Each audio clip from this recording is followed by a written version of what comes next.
All right, welcome to the side action. We're season 8, episode 20. My name is Jim Weglars, aka Wegs. You can follow me at Wegspool on X and on Instagram. Follow my esteemed colleague who's not with us today, Dalton Cooper at Mr. Grumpy Gills on X. That's Dalton Cooper, and Dalton Cooper on Instagram. So follow us at Side Action Pod on X, Side Action Podcast on Instagram, and obviously TikTok, as Coop always says, my baby. Been trying to get things going on there with mixed results. So please follow us and like us. So hey, flying solo today. It's going to be an interesting adventure here. We've got a lot of big games in the NFL this weekend. I'll recap the college games that happened mostly yesterday, but somewhat on New Year's Eve, and pretty good results for both Coop and I in that regard. So hopefully you can get some insights to us. We will record next week, probably Thursday. We have to talk about that. Maybe we'll do it Wednesday so we can get in advance of those games. But some pretty exciting things happening. And Happy New Year, everybody. I know it's the second. You can do this up to the 5th, I've heard. But yeah, Happy New Year from me, and hopefully you had a great time over the Christmas and New Year's holidays. For me, huge weekend, Christmas movies. I won't give you the full breakdowns, but saw Marty Supreme. Pretty good, pretty good. I liked some aspects of the movie. Didn't love. It was kind of disjointed. I mean, if you've seen that director's movies before, like Uncut Gems, which is a favorite of mine, it's the same kind of pacing, just a different era. So it was interesting. Chalamet did pretty good. The better movie we saw was A Secret Agent. It's a Brazilian movie set in the late 1970s, and really cool movie. Obviously, it has subtitles. You got to get used to that, but really awesome pacing and so on. Again, the ending, I had mixed discussions with my daughter about it. I think that the ending could have been different, but I still think it was an interesting film. So if you haven't seen it, check it out, called The Secret Agent. It's in most theaters now. Obviously, my birthday was on the 27th. Hit Rivers on the 26th. I guess last time we talked, I did have a great role myself. Kind of finished the year strong. Got to roll all the numbers for the first time. That was with Luke Young and Desert Dave, Arizona Desert Dave. And we had that was a great, Friday afternoon. It felt really good to actually, I've never done it before. So those who don't know, there's a bonus most casinos offer if you roll 2 through 6 and then 8 through 12 before you roll those 7, the bad number, you get a pretty good bonus. That was a good like $1,200 hit, and on the day made like $2,300 or something like that. It was a pretty good day. Did go back and lose a little money on the weekend, so give or take. But then New Year's Eve, I laid low for a few days, just kind of took it easy, not working much, hanging out with my daughter, watching movies and stuff, and then went out with Paul Gave, and my buddy Patrick, and a couple of Paul's buddies from high school. That, it was quite a night. We started off, watching the Miami game. It was pretty low key. That helped. We'll talk about that in a minute. And then just went to one of his local bars called Pete's Place, kind of Old Irving area of Chicago. I don't know, man. Just kind of stepped up. Maybe it was those apple pie shots from just having too good of a time. Next thing you know, we go to Latin Bliss, which is a Colombian dance club up here on the Northwest side. And I was like, it's like 2:30 in the morning. I'm going to hit Rivers one more time, because I had gone during the day and won again, $250. I'm like, let me try it again. So I go to the friggin' Rivers at 3 a.m. and rolled the bones and, did pretty good. Then this other guy did good, really good. So I won a little more money. And then I go to another table. They're closing down the tables because it's so late. I have one more awesome roll, and I'm doing my hard way parlays, which I know I'm going to have to do the Craps podcast at some point. But in the end, walked away another like 250, 270 up. So on the day was up like $400, which is great. So, hey, man, finish strong. Rivers is, going to want me back soon. But I'm going to try to take a little time off until after the Super Bowl. So anyway, typical Jimmy Wegs weekend. Let's go into the shed. Looks like Coop didn't put in entries. I'll tell you who I've got. First occupants in the shed are the Diggs brothers. One more than the other. It just kind of happened. We'll talk about, Stephon Diggs. I don't know, man. Some of these wide receivers, I wish, they have a great life, man. They're going out there living their best lives on boats, getting like 3 girls pregnant in a year or something. So that goes beyond saying. But then Stefan was arrested for like strangulating a girl or something. I'm not sure what's going on. I'm sure the camp is circling. They knew that before the game on Sunday. He still played. He obviously is out on bond or whatever he's out on. But clearly, there's a lot of crap going on with him. So hopefully, he gets things straightened out. I'm not sure if he's going to get suspended. That's all up in the air right now.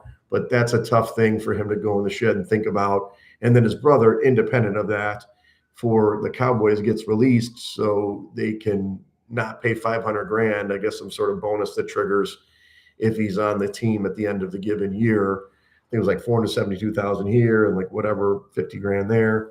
He gets picked up off waivers by the Cowboys. So actually, he probably could go get out of the shed, but he was in the shed for a couple of days, and now maybe he's happy to be on the pack. But he obviously has had after getting paid pretty good money, he hasn't played so well for the Cowboys. That's why the release. So Diggs brothers, talk about it in there. Maybe you can figure out a strategy and get your head straight. The other person I'm putting in the shed is Todd Bowles, the head coach of the Bucs, Tampa Bay. They still have a chance to win the division and make the playoffs, but this team has lost 7 of 8 games. Even with Godwin and Evans back in the lineup for the last few games, it doesn't matter. It's the defense that sucks. And I don't know. Even if they win the division, I think it might be the end of the Todd Bowles era in Tampa. Just seems to be kind of losing the touch, losing control, maybe a little bit of the team, and it's mostly defense that's happening for. Club Dub. Hey man, King Henry. This dude, first of all, he's a freak of nature. I mean, most people, maybe they know this, maybe they don't know. The dude's a vegan, and as a guy who was a vegetarian for many years and an athlete, getting a lot of flack from the boys. I never was 255 pounds and 6'4" and could run a 340. So this dude, look, he delivers. This is his time of year. 216 yards, 4 touchdowns against the Packers, really to get them a chance at the playoff berth. Because if they lost that game, they were going to be eliminated. And obviously, we'll talk about it later. The Steelers did lose too. So he's given them a chance. I think you're going to see a heavy dose of that when they play this weekend as well. But King Henry, Club Dub, get in there. You've got your stuff straight. You're still a stud and the man. So have yourself a time. I'll get some vegan treats for you, whatever you want. We'll figure that out for the service. And then the Texans defense, man. And I've been touting this team all season. I was taken in the face for a few weeks there. Early in the year, they were struggling. Their offense still isn't great. But this defense, I claim it to be the best in 6 years. It's arguable. Going into week 18, they're giving up 272 yards a game against their opponents and 16.6 points per game. And you kind of stack that against the teams of the last 5-6 years. You've got Cleveland, 2023 Cleveland. They were under that yardage march, 270.2, but they gave up more points, right? They ended up losing in the first round of the playoffs. The Baltimore team of 2023, that was the 1 seed, they gave up less points, but more yards. So 16.5 points per game. They obviously lost in the title game against Kansas City. 49ers of 2022, they gave up 16.3 points per game. So a little bit better, but more yards. They lost in the title game as well that year to Philly.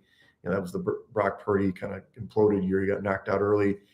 And then you've got the Patriots of 2019. This is the team that probably is the closest comp. 275.9 yards per game back then, but only 14.1 yards points per game. I'm sorry.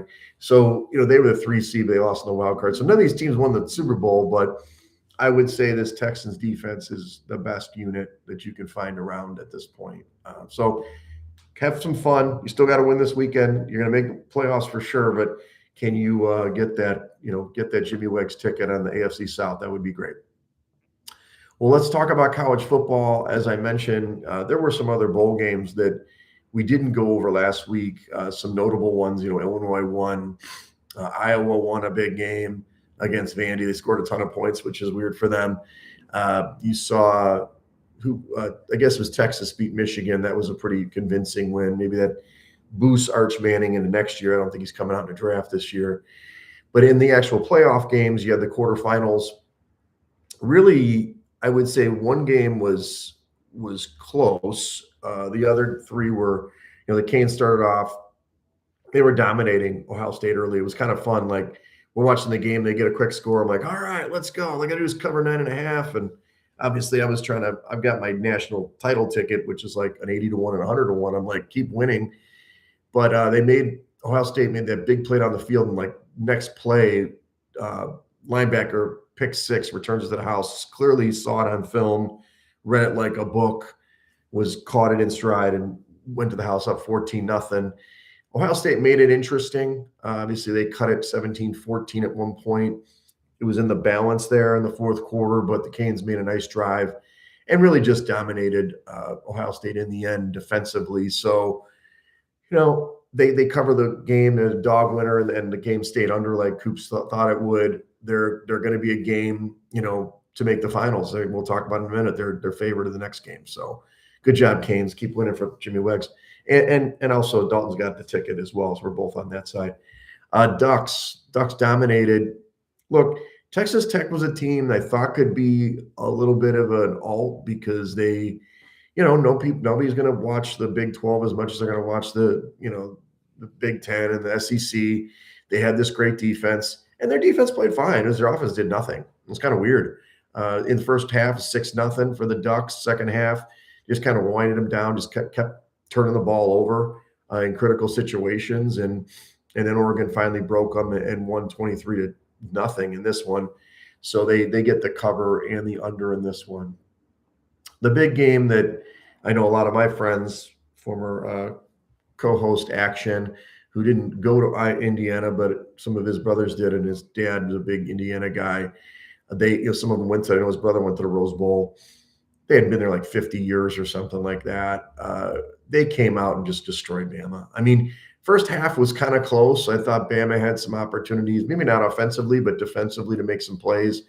But they chose to blitz Mendoza and go man-to-man, and he lit them up like a Christmas tree. He went 7 for 7 in blitz situations. He threw for over 100 yards and 2 touchdowns on those plays.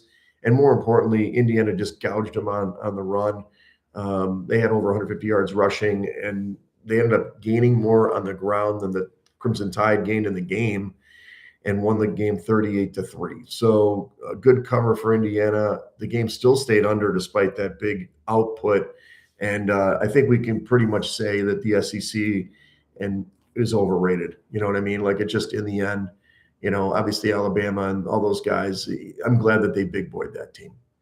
Last game, the all-SEC game, and the only entrant into the semifinals was Georgia against Ole Miss. And this one was, look, Georgia had the game early. They were leading 21-12. It looked like they were a little bit on cruise control. Their defense was semi-containing Chambliss and stuff. But then in the second half, Chambliss got hot, especially like halfway through the third quarter and on.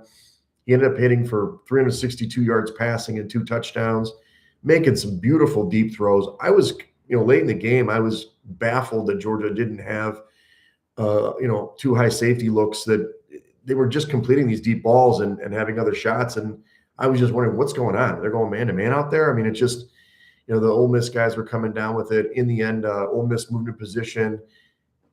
I guess the key factor was there was a hold. Ole Miss had, late in the game, Georgia was driving. Kirby Smart kind of botched this. Instead of trying to run the ball, he threw the ball in the red zone inside the 10, and the last 2 passes got deflected, so they opted to kick the field goal instead of scoring a touchdown to ultimately tie the game. At that point, I was curious. They left too much time for Chambliss and the gang, and they got into field goal range pretty quickly, kicked the field goal to go up 37-34. The game was over with like 1 second, or whatever, maybe 4 or 5 seconds. And then this weird lateral that hit the pylon. So it was ruled a safety with 1 second. I mean, everybody rushed on the field and they stopped it, backed it off, gave them 1 second. They did a free kick. Georgia recovered it. And apparently if you are on the ground when you recover it or something like that, it's an untimed down or untimed play. It seemed a little suspect to me. I'm like, if Georgia ends up winning this, like, there's got to be a total protest. But in the end, that stupid pitchy woo-woo play never worked. So they end up losing the game 39-34, and Ole Miss advances without Lane Kiffin. But as Dalton mentioned via text to me during the game or after the game, he's like, Lane Kiffin just made 500 grand for that win, because I guess every win that they make in the every game that Ole Miss wins in the playoff, he gets compensated by like 500 grand or something because of his departure. That was one of the deal points for going to LSU. Hey, good for him and good for them.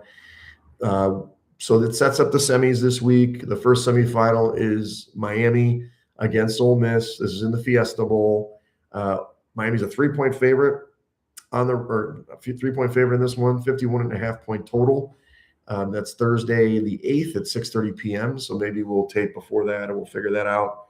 I do like Miami again in that game. I think they are rightfully favored. I think that total is way too high, even though Ole Miss is a really good offense and their defense kind of sucks, but seems like a lot of points for that game. Oregon versus Indiana is the second game, a rematch. They had played earlier in Eugene. Indiana won on the road, that kind of signature win. Indiana's a 4-point favorite in this one, 47.5-point total. This is in the Peach Bowl, Friday at 6:30 p.m. That's the 9th. So 8th is the first game. The 9th is the second game. I don't know. I think Indiana's still head and shoulders above all these guys in the field, but you never know. There could be a letdown after the big win. And Oregon certainly has faced them before, and their defense was credible against Texas Tech. So we'll talk a little more about that next week in the next week's podcast. Coop with his picks went 3-1, and that brings him almost 500 in the year. He was pretty far down, so he's really closing as the season's gone on, especially the playoffs. So that's all you can ask for. In the NFL, by the numbers, week 17, the Dogs were 9-7 on the year. They're just four picks above 500. So you're not winning money if you bet Dogs outright, but that's certainly the way it's been lately. A lot of Dogs covering. The unders rebounded after, what we saw, December is what we usually call it. But the unders won this past week at 9-7. Not a resounding victory. Overs are still plus 10 on the season. We'll see if that continues in week 18. All right, so the highlights of week 17, the Jags are 1 win away from winning the AFC South and making me sad. I did bet them to win the AFC South a couple weeks ago, so I have a hedge there, of course. James Hedgerton III is always around. I give Indy credit in this game, not just Rivers. The whole team played hard. They've obviously swooned. They were the first team to 8 wins or something, and now they haven't won since. But they led at the half, and they made the Jags earn it. The Jags didn't cover the number in the end, the -6.5. They win the game 23-17, and I was hoping that there would be kind of an upset there, so my Texans ticket could hit, but it's not going to happen. And barring a miracle, they'll probably win the division now. The Saints keep winning, dude. This team, even trailing 13-0 in this game, they've played really defensive battles for the most part in the last 4 or 5 weeks, and now they've won 4 straight. They roared back, scored 34 points in this game, won 34-26. And Tyler Shuck is the number 2 guy in the Offensive Rookie of the Year, voting. I mean, I should say his odds. I'm not sure if he should win, but the thing is like the Tyrone McMillans of the world for Carolina, who's been good, but, Shuck is winning, and they won 4 straight, and nobody gave him any credit. He's getting it done. So there's a lot of support for him. We'll see what happens this final week of the season. The Eagles hold on. It wasn't pretty for the Eagles. They ended up playing well in Buffalo, and this is what the Eagles have been all year. They're a 1.5 team. They play really good for a half, whether it's the first or second. They can't put together a whole game. They had 17 yards of offense in the second half against Buffalo, but it was enough to win. I mean, Josh Allen, I think he's still a little bit affected from his injury.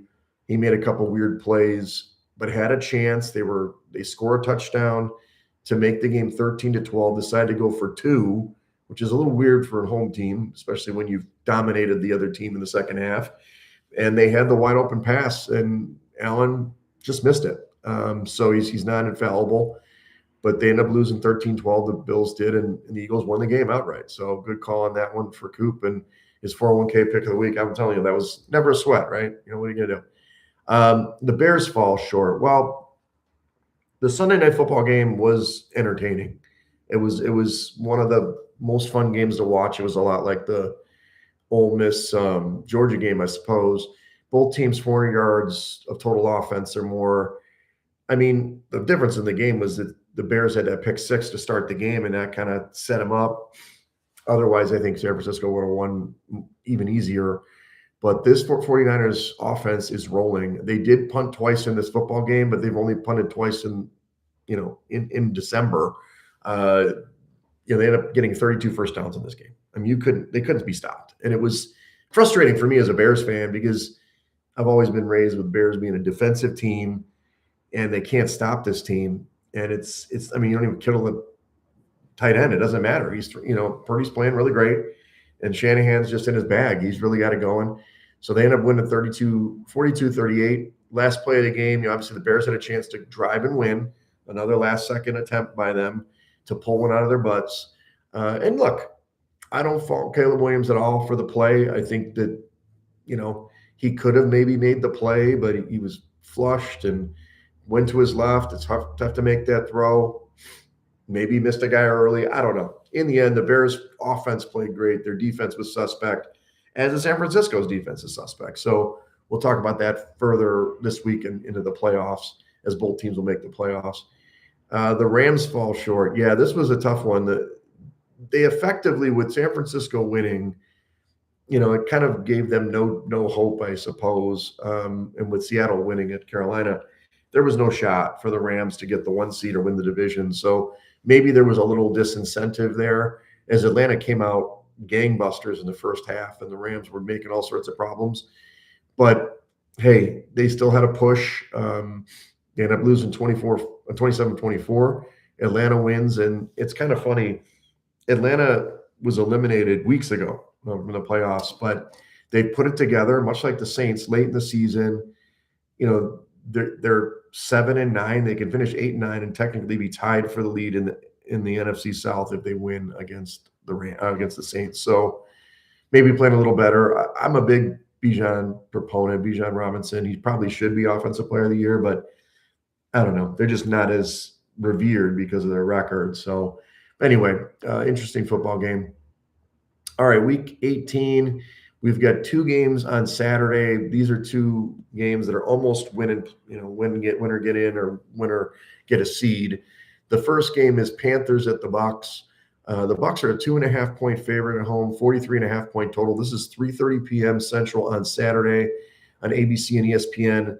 So the nuance here is that the Panthers still have 2 paths to get in. They win the football game, they're in. They win the NFC South. They're actually got a 9-8 record. They're over high 500, and that's great. That's kind of what we hope happens.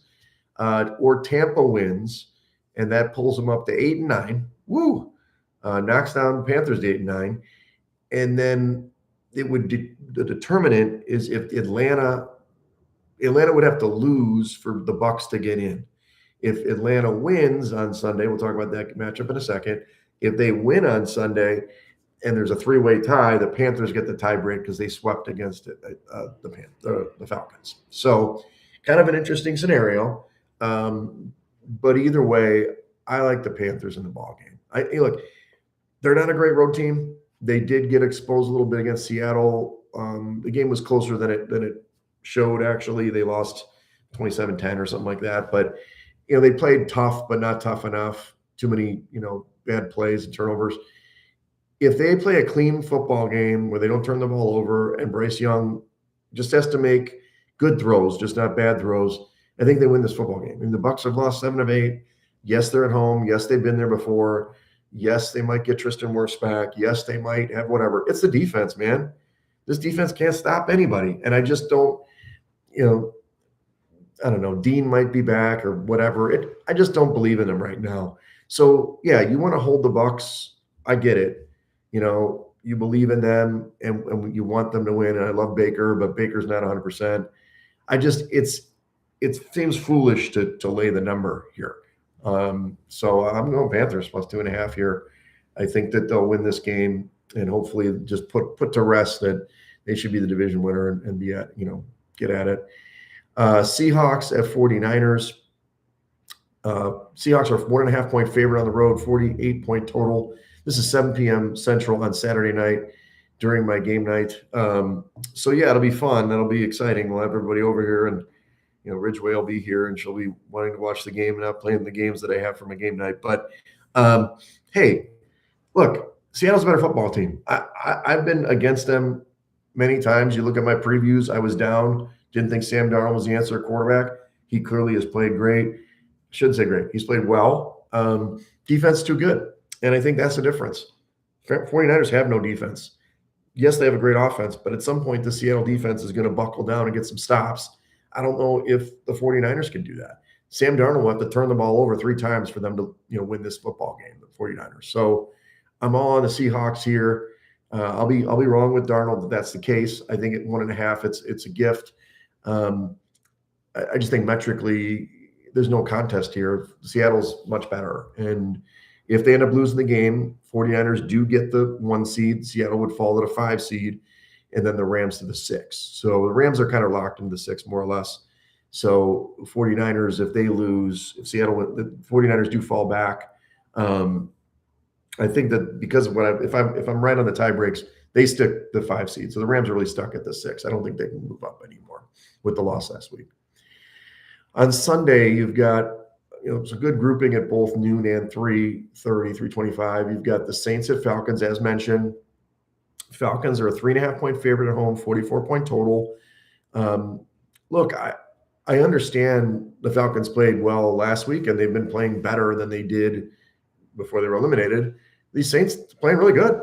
I think they're actually, if they stopped the season and started from here or started 4 weeks ago, Saints would win this division. I just think they're a better football team. It's not just Shuck, it's their defense. 3.5 seems too many to me. So I take the points with the Saints here again until I'm wrong. Like I said last week, it's not a hold your nose. Tennessee was game, ready to go, but the Saints found a way to win. They believe it. And 3.5 is way too many for me in this game. All right, Browns at Bengals. Bengals are 7.5-point favorites at home, 44.5-point total. Myles Garrett will get his sack record one way or another in this one. The Steelers kind of staved that off for one more day, and that was a big win for the Browns at home, winning 10-6. The Bengals traditionally do struggle against the Browns. I know that. I'm not just ignoring that factoid. But the Bengals are playing good. They're playing what they did last year. Hey, we're just going to keep scoring, and you got to keep up with us. The Browns aren't going to be able to do that. I don't care how bad the Bengals defense is. 7.5 is a bad number, but I think that the Bengals are making a statement, maybe to keep their coach, which is crazy because I don't think he's that good. But I think the Bengals are going to win this going away. I think the Browns had their Super Bowl last week, did their best to try to knock out the Steelers.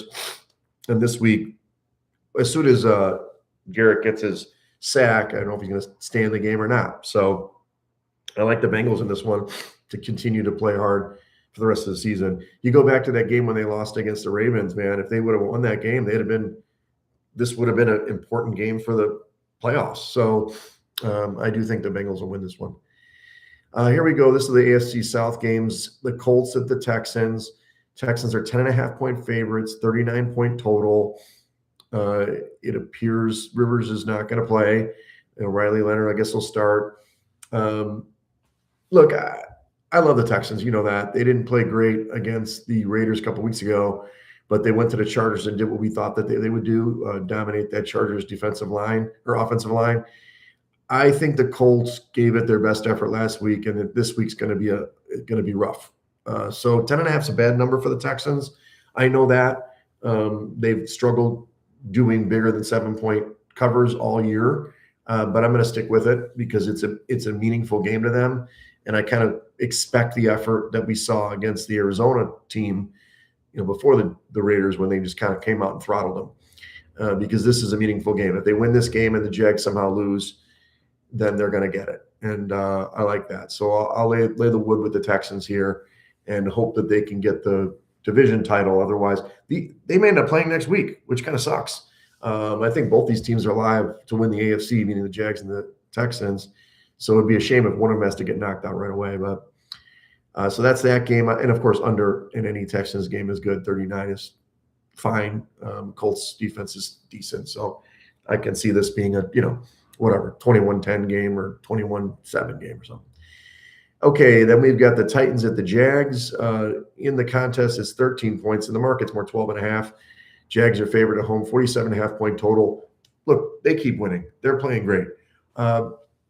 I don't know. I probably wouldn't lay it with the Jags here. 13 is a big number. The Titans have played better in recent weeks, as you've seen. They probably could have beaten the Saints, and they've had a couple games. They're quick starters. I will give them that. So I'd probably take Titans first half if I was interested. I'm going to stay away either way because I think the Jags will win the game, whether they win by 13 or not. Just maybe too many points, but. Unfortunately, the Jags will probably win the AFC South. Yes, I'll cash a small ticket, but I wanted to cash the bigger ticket with Houston. So, Packers at Vikings. Packers are kind of a dead team walking. They've stuck in the 7th seed for last week and this week. 8.5-point dogs now on the road to the Vikings. 36.5-point total. Your Brosmer Vikings, I believe he's starting again. I should double check that. Maybe the number went up because of J.J. McCarthy starting. I understand they're going to win the game. I'm not laying 8.5 though. There's no way. And I mean, Jordan Love, probably not playing. A lot of guys for the Pack aren't playing because they can't improve they should probably figure out how to play better. The last couple of weeks have been rough for them. But sure, you like the Vikings. I can see it, but 8.5. I think maybe I got to check with Coop. He put plus 8.5. He's got to understand that the Vikings are laying the number. I'll double check with him on his picks for that, but it's too many for me. Cowboys at the Giants. Cowboys are 3.5-point favorites on the road, 49.5-point total. This is like the Who Cares Bowl. I mean, the Giants did win a game last week against the Raiders. Maybe they regretted winning that game, and they did show that they were the better football team. Do they get 2 in a row? I don't think so, but I don't think I'm laying the Cowboys on the road, and maybe they're winning for pride. Actually, if you bet on the Cowboys win total, it's 8.5. And so 8.5. Yeah, that sounds right. It's 8.5. So maybe they can't get home. Let me double check that. But yeah, I know that if the Cowboys win, they're supposed to hit their win total. So it's kind of like, let me just double check this. Maybe it's 7.5. Yeah, maybe they didn't make it. So either way, I don't care about this game. I'm passing 100%. Next game, Lions at the Bears. Bears are 3-point favorites at home, 50.5-point total. This starts the 325 slate. Tough one. The Bears they can't get the 1 seed. Oh, they're playing for the 2 seed. They're right now sitting in the 2 seed. If they lose and the Eagles win, then they get flipped, right? And what's the difference? The difference is if the Bears get to play, which NFC West team are you going to play? It doesn't really matter. It's whether they get a second game at home or not. I don't know. I don't like the number. I think that they're a better football team than the Lions, but because the Lions defense is trash, but the Bears defense isn't good either. I do think Campbell's going to bring a little bit of juice into this one. I just don't like the Lions either. So it's probably Lions or pass here plus the 3, but knowing the Bears, they're going to win this game just because Johnson's going to stick it to him. He's got a group of guys that really believe in him, and one way or another, maybe they win by the field goal. So it's probably a push game anyway. Over seems right unless the weather's really crazy in Chicago on Sunday. Next game's Jets at the Bills. Bills are 7-point favorites at home, 37.5-point total. I think that the Bills don't have much to play for either. They're kind of locked in that 7 seed unless – so what happens right now is they're the 7 seed. They're in the playoffs, but they would, I think, need both the Chargers and Houston to lose or something. They're all 11-5. So they can jump one of them if somebody loses and so on. So I'm not sure. In the late window, they're already going to know if the Texans won, and they're never going to jump the Texans. To me, the best position for anybody to be in is probably the 5 seed, in the AFC. I would say AFC. The NFC 5 is great because you get to go play against Carolina. But the 5 seed here is going to be the winner of the last game here, Ravens-Steelers. I don't know. I don't think anybody fears those guys as much as they fear, going to the Broncos or something, So I don't know. It's the Bills are the Bills. They're going to win this game. 37.5 seems low, but so the Bills are going to win. I don't know if you want to lay 7. It looks like Coop likes that. Chargers at Broncos. Broncos are a heavy favorite, 13.5-point favorite, 37.5-point total. This is because Herbert's not playing. The Broncos win. They get the 1 seed. Everything goes through Denver. which is helpful to everybody. If, for that team, they do need that home crowd, and that altitude will help them in the long run. They're going to win 13.5. No way. Not going to lay it. Chargers, even if they play, they're not going to sit everybody, right? So their defense plays good enough to keep it within reason. And the Broncos offense isn't great, but without Herbert, I don't know how many points they're going to score. Chiefs at Raiders. This can't be right. Chiefs are 5.5 point favorites, right? Yeah, I put it in wrong. Sorry, guys. A little technical difficulties. Got to fire the producer. Let's see. Where's the Chiefs game? There it is. Yeah, my bad. So the Chiefs are 5.5 point favorites on the road. Understandable, because they're not on the road, are they? Oh, I thought the Chiefs were at home. So anyway, what I would say about this game, it's Kelsey's last game potentially for the Chiefs. Yeah, they are on the road, and 5.5. So look, I think the Chiefs are going to win the game. They've got Olakun or whatever his name, Olakun, who played decent last week. Raiders don't really want to win. They've sat Max Crosby. They sat Brock Bowers. So I understand why you would want to lay the wood here, but it's 5.5. It's not 3.5, right? So it's just one of these games. Like, nobody's going to care about that game, and the Raiders just kind of stink now. So Chiefs are pass, is what I'm telling you. Cardinals at the Rams. Here we go. Rams, like I said, not playing for much, but probably play some of the starters for a half or whatever. Cardinals haven't won forever. I think the last win they played was against the Cowboys. Their defense is god-awful. 46.5 point total seems low in this one because they do continue to score. You got to feel bad for a tight end who's like broken all these records for their bad team. So, Rams, I don't know. Coop left them at 7. They're going to win the game. I don't know about 7. Maybe they're going to throttle them, but maybe they just run the ball. In the second half, it's going to be, what's his name? Jimmy G. I think Jimmy G's getting in there. In fact, I meant the Chargers. You've got Trey Lance starting for the Chargers. So, yikes. I guess you want to lay it. I know that's too many for me, but it's fine. Then one more game in the AFC before the night game. Finns at Pats. Pats are 10.5 point favorites at home, 45.5 point total. They got to win the game and have Denver somehow lose that game against the Chargers to get the 1 seed. Looks like May likely will be the MVP, as Stafford had a rough outing last week. 45.5 point total seems high because I think the Pats are going to throttle them, but I don't think they're going to give up many points to the Finns. So I lay the 10.5 with the Patriots because they put on a show last week. I think they continue to do it for May and also just have a shot at the 1 seed. So they may be scoreboard watching. If they see the Broncos up by 21-0 or something, maybe they call off the dogs, but I think they're going to win this one easily. And then the Commanders at the Eagles. Eagles are 4 point favorites at home, 39 point total. Tanner McKee gets the start in that one against Josh Johnson. What do you want me to say? They're going to be watching, obviously, the Bears. If they win, they keep the 2 seed. The Eagles, even if they win, they'll be the 3 seed. So they need a loss by the Bears. I think the Eagles can do it. I think I would take the Eagles -4 even with Tanner McKee. He was pretty solid last year, and the Commanders' defense is just awful. So I like Eagles here to cover the 4. And then the final game, Sunday night, Ravens at the Steelers. Steelers are 3.5 point dogs at home, 41 point total on NBC. I don't know what to say. Like, I guess I've heard mixed things. Is Jackson playing? Is he not playing?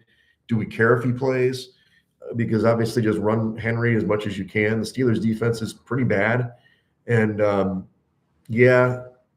think that, the signing of Rodgers has seemed to work out for the Steelers. They've certainly been competitive, maybe more so than they would have been with whoever else they had or in the past. But I don't know. I know Tomlin at home, win or get in, last game of the season, they got a great record. They're like 11-1, or I think they're like 12-2 in this situation. I just think the Ravens, I'm falling for the bias. I think they're a better football team than the Steelers, right? On paper. If they don't turn the ball over, the defense is pretty good. 3.5 seems like a lot. So I would lay it. If a gun in my head, looks like Coop likes the Steelers as for the reason I just mentioned. But they have one more shot to redeem their season, and the Steelers, you know, DK Metcalf last week made a huge difference. He's out again this week from the suspension. So what can be said? I mean, if they can't throw the ball down the field, the Ravens, all they got to do is stop the run. And that's kind of what the Bengals or the Browns did last week. You don't think the Ravens can do that? They can do it, and they can score more points. So, yeah, I like the Ravens. -3 here. So I'm against you there, Coop. Let's go over the top 5 picks for us this week. So, again, I'll catch one of them to see what he thinks ultimately. He's got Pittsburgh +3.5 on that Sunday night game. Understandable, as I just mentioned, but I'm against him. It's not my top 5, but I would lean against that. Buffalo -7 makes sense. He's got Dallas 3.5. I think we've got it at 4, right? Yeah, no, -3.5. That's right. Minnesota -8.5. I got to check this one because he thought it was a dog. I think, I'll check that with him, give him another opportunity. And then the Rams -7. So he likes some of the bigger favorites. We'll see. He's trying to climb back to 500 as I am. For me, I've got New England laying the wood -10.5. I like Seattle -1.5 on the road at the 49ers. I do like Carolina +2.5. These are all games that people seem to matter. The game that doesn't matter is the Bengals -7.5, but I think they're just playing good and they're just trying to get incentives and light up scoreboard, which they've been doing. And then Houston, it's a tough number, -10.5. I almost had Baltimore here as my 5th pick, but I backed away because of all the history here. Usually these games play within 3 points, but I'll take Houston -10.5 to roll Colts in their final game, and we'll see what happens. Survivor. Hopefully you're still alive in your Survivor picks. Of course, I'm not. Art and our guys are not, but there are 6 guys left out of 18,000 and whatever 700 entries. There's only 6 left. It was kind of an amazing week last week. The Vikings took out some people on Christmas. And then, I'm sorry, wait, the Vikings won, didn't they? Yeah. No, the one knockout. Yeah, the Vikings won, didn't they? Shoot, did I screw that up? Yeah, but anyway, there was one got knocked out, and then 3 on the Bucks on Sunday. So there's only 6 remaining. The implied value is a little over $3 million. And obviously this is it for all the marbles. Good luck to those guys. I think there's some people that have pretty good picks left. Some people have the Jags and such. So in the contest we do, I'm not doing great in our picks, but there's a lead pipe block. You got to pick 2 each week. I've got a couple of good guys left. Hopefully it works out for me. I'm not going to win it, but maybe have a good week. In the pick'ems contest, man, look, I told you it's been a tough year. We're at 40%. Went 2-3 again. Every week it's like that, even though I'm personally making some decent picks. We just can't agree on picks, which is fine. But that's because, look, the leader's under 70%. He's at 68.82%. That's the lowest percentage in the history of the contest. 58 wins and a half point. That's really low. And then the top 100 is just under 60%, 59.41. So maybe this week people close and they get over those metrics, over the 70, over the 60, because usually it's 70 and 60. It's been like that for 5-6 years. I'd be surprised because it's just been one of those years, and week 18 is really hard. Hopefully we can get a couple more picks and, get over 42%. I don't know. Anyway, what's going on in terms of the look ahead? Yeah, I'm prepping for game night, which is tomorrow. Finish cleaning most of the place. I got to do the floors tomorrow and stuff like that. Run around, get some food and all that kind of stuff. Should be fun time, 40, 50 people coming in. And then got to go back to work. Been off for a couple of weeks. Got to hit the ground running and make it happen. So hopefully you guys can enjoy your weekends, enjoy the football, and follow us at Side Action Pod on X, Side Action Podcast on Instagram. Follow me at Wegs on X and on Instagram. Follow Mr. Grumpy Gills on X and Galton Cooper on Instagram. So enjoy your weekend. We will check in next week for the college football semis, as well as the first round of the playoffs. That's when things really matter, and we can start cashing some real tickets, for the playoffs. All right. Love you guys. Take care.